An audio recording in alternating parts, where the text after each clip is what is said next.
Pinakilala siya sa akin na content creator. Hindi ko naman na-star siya. Ang nasabi ko pa sa kanya, "Huy, nice to meet you. Gusto mo collab tayo?" Attorney, ano masasabi mo dun sa sex education ni Son Tiveros? Well, sa tingin ko, it's about time, dapat yung sex education bill is non-negotiable kasi malaking problema natin sa teenage pregnancy.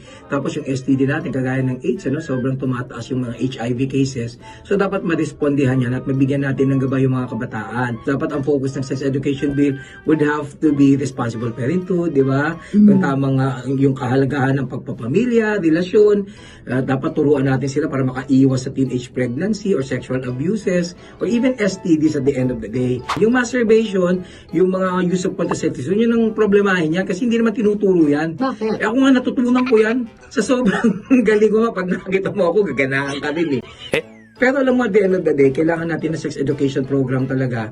Kasi mas maganda na sa mga guru na at sa mga eksperto manggagaling kung ano ang tamang paggabay at paggiya at pagbigay kaalaman. Speaking of star, isang araw nag-show ako, meron akong namit na star, si Salome Salvi, di ba? Pinakilala siya sa akin na content creator. Hindi ko naman alam na star siya. Ang nasabi ko pa sa kanya, "Huy, nice to meet you. Gusto mo collab tayo?" Hindi ko naman alam na pala. Pero naisip ko, kung content creator siya, edi magko-contentan kami.